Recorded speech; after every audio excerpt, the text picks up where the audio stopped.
мы приехали в следующий стартап. 20 тысяч долларов в месяц. Это стоит сиделка у вас здесь? Мы показываем то, что мы называем его скелет. Допустим, мы 30% рынка охватили, забрали миллион. Миллион – это 300 миллионов долларов выручки в месяц, 4 миллиарда в год. Стариков очень много. Их становится только больше. Несчастные американские пенсионеры. Блин, так, мне через 3 года надо сдохнуть, иначе конец. У бомжей есть 2000 баксов в месяц разных пособий. Сколько?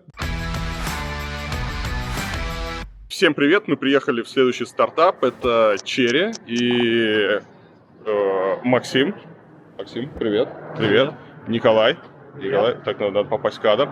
Ребята занимаются каким-то чудо-камерами, которые следят за стариками и позволяют экономить на сиделках. Сейчас пойдем смотреть, что они делают.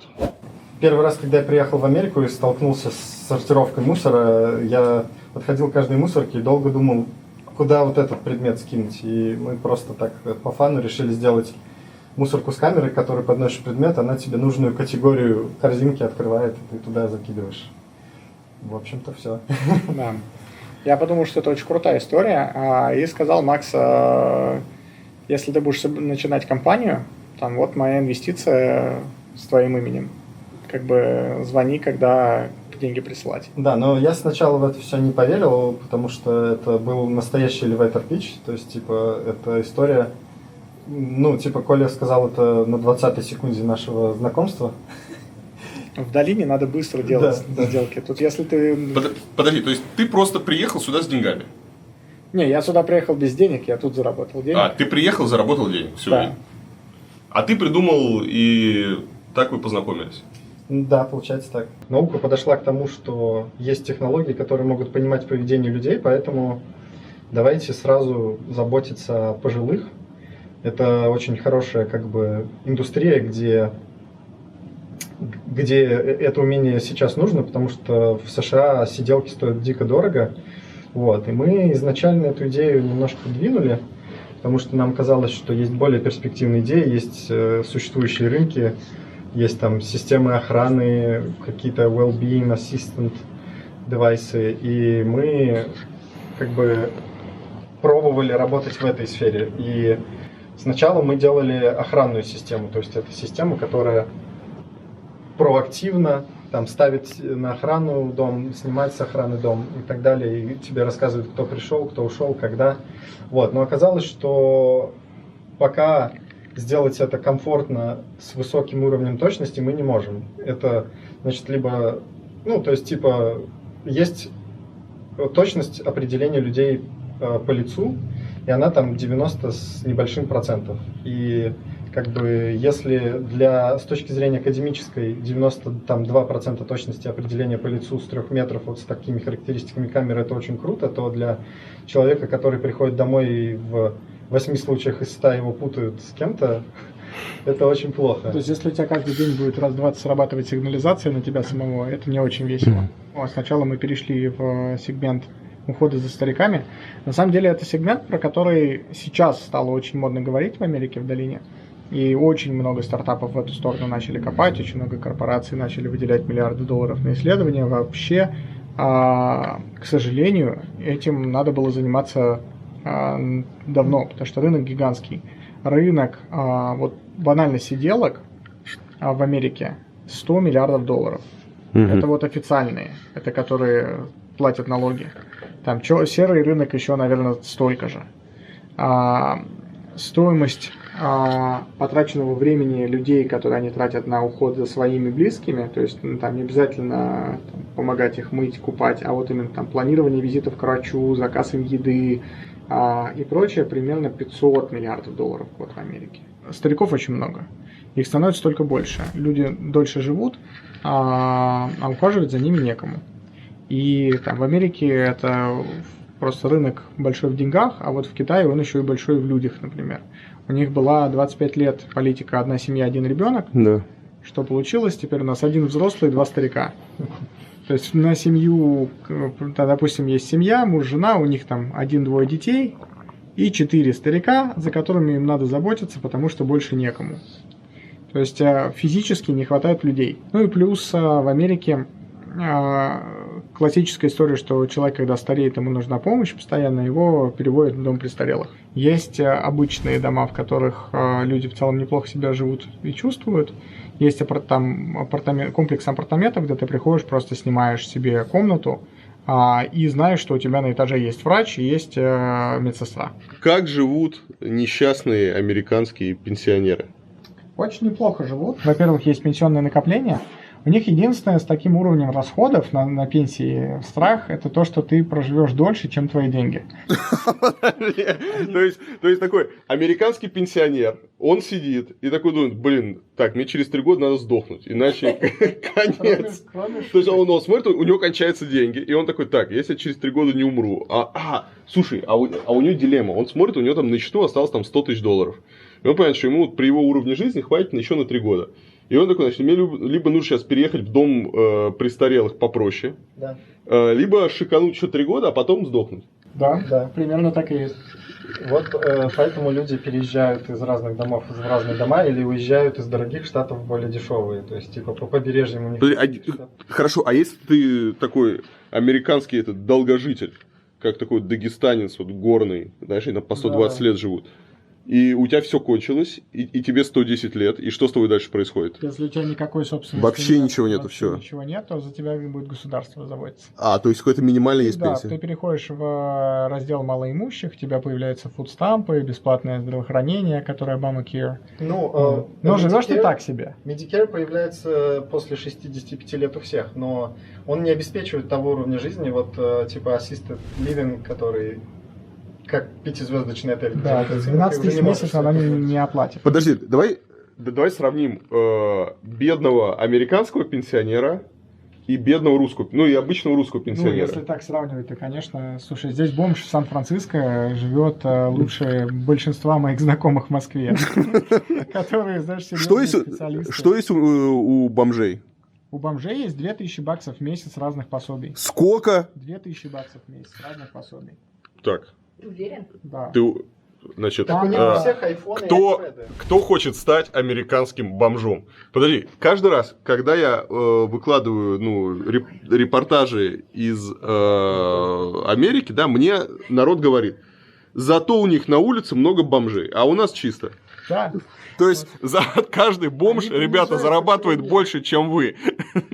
То есть это не все в деньгах, часть идет едой, часть идет там какими-то спальными мешками и так далее, но вот суммарный объем помощи, который может получить бомж, ничего не потратив, это $2000. Мы решаем какую боль. То есть человек, он не стареет за ночь, но обычно понимает, что он состарился за очень короткое время.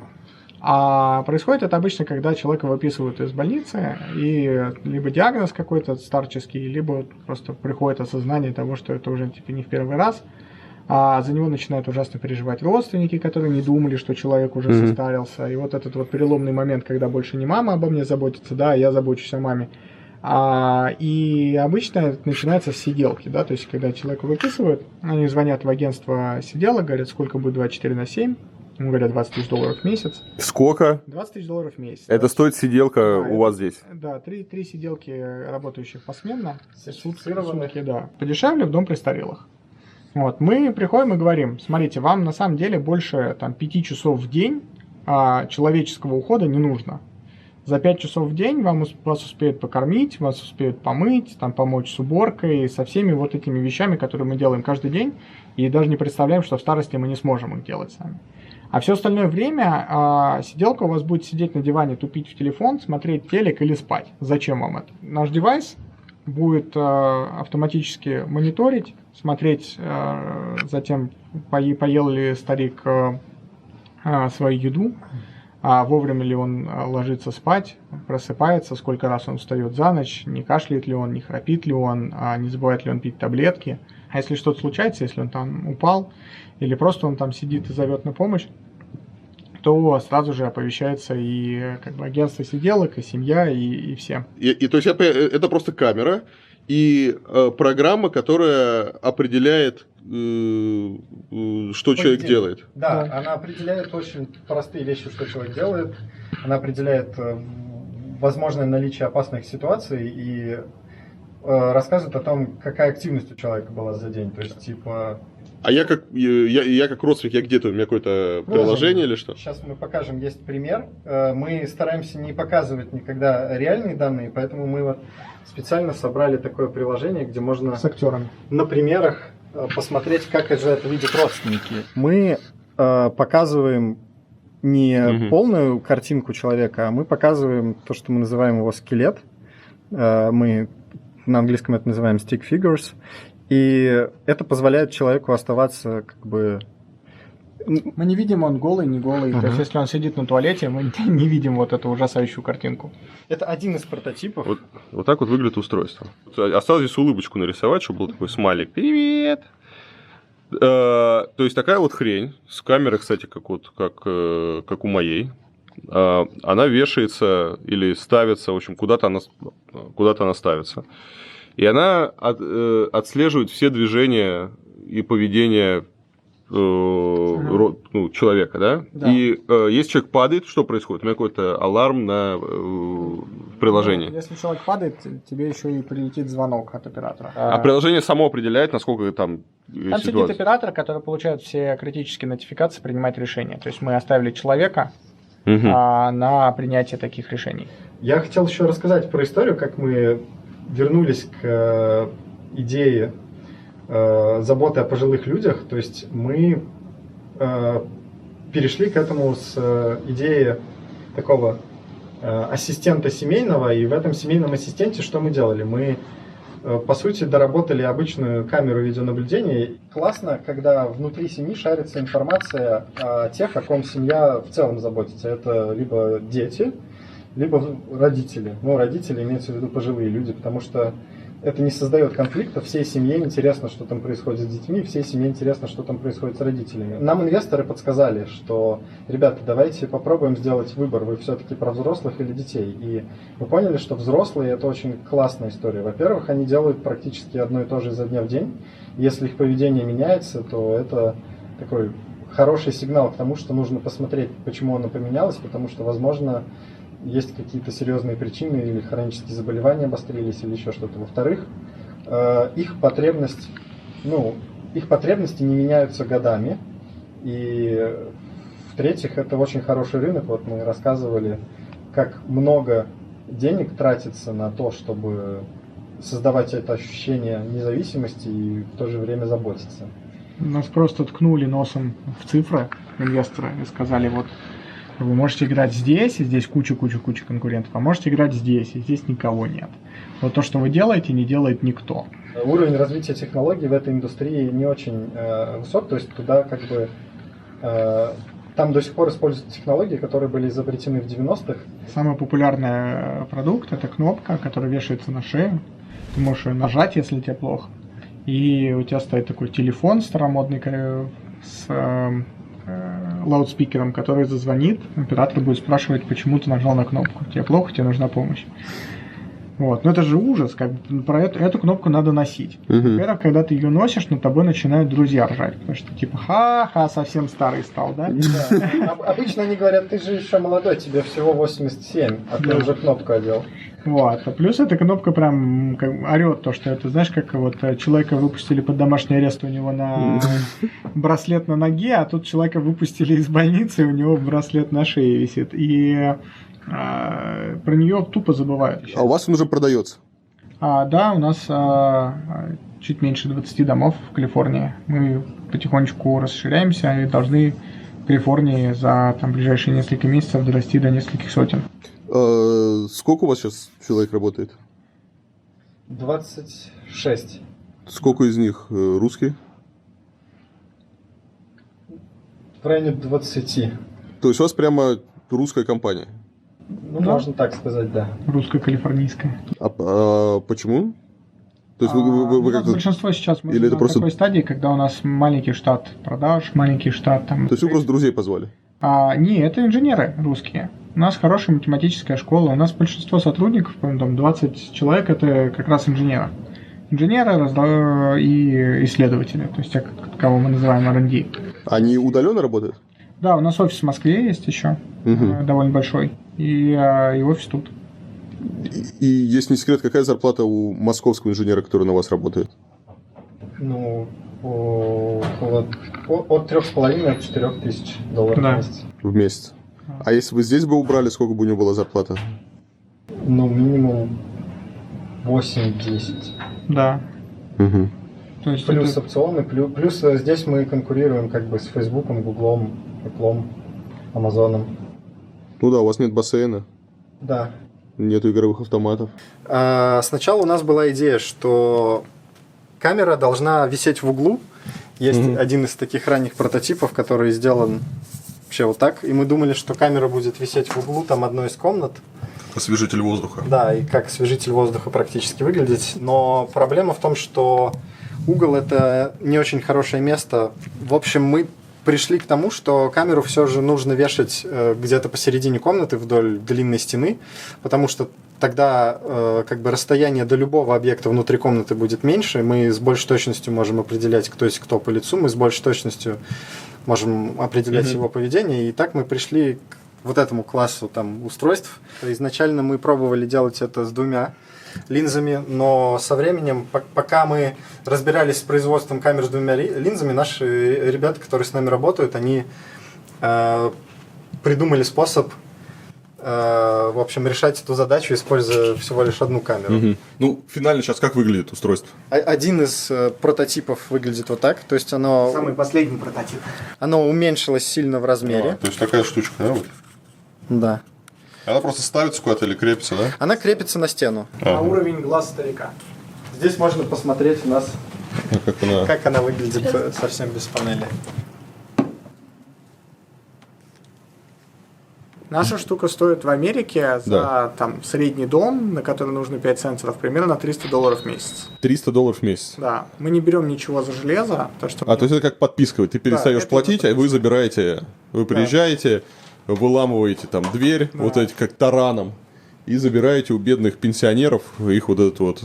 Не, ну обычно они не перестают платить, они могут поставить паузу, то есть они куда-то уехали там, и так далее, то есть потом, когда они возвращаются, они продолжают платить. Да, ну то есть $300 это совершенно немного, то есть опять же нужно сравнивать с чем-то. Если 8 мы, часов сиделки. да, учитываем, сравниваем с сиделкой, то получается не так уж и много. И получается, что как бы ты можешь взять чуть-чуть часов сиделки, все остальное время покрывать этой электронной системой, которая иногда даже более комфортное ощущение создает человеку, за которым заботится.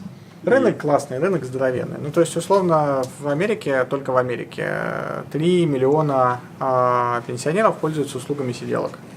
Если мы даже не продаем тем, у кого сиделки нет, а только тем, у кого есть, допустим, мы 30% рынка охватили, забрали миллион. Миллион – это 300 миллионов долларов выручки в месяц, или, соответственно, 4 миллиарда в год. Вот, то есть это только вот с этого маленького кусочка рынка столько выручки можно иметь. Да, но этот рынок будет расти. И у нас еще есть такая идея, то, что мы называем self-driving house. То есть это такая история про то, что машины научились делать с автопилотами, мы хотим сделать дом с автопилотом, то есть сделать так, чтобы человеку не нужно было заботиться о том, что происходит дома, не нужно настраивать термостаты, не нужно включать свет, закрывать замки, открывать окна. Система будет сама понимать, что человек делает, и подстраиваться под его поведение. То есть он зашел домой, включился правильный свет, он лег спать, термостаты поменяли температуру, закрыли окна, двери, свет выключился. И особенно важно это для пожилых, там, чтобы они не Им тяжело вставать и включать эту штуку, а пользоваться всякими системами типа Alexa тяжело.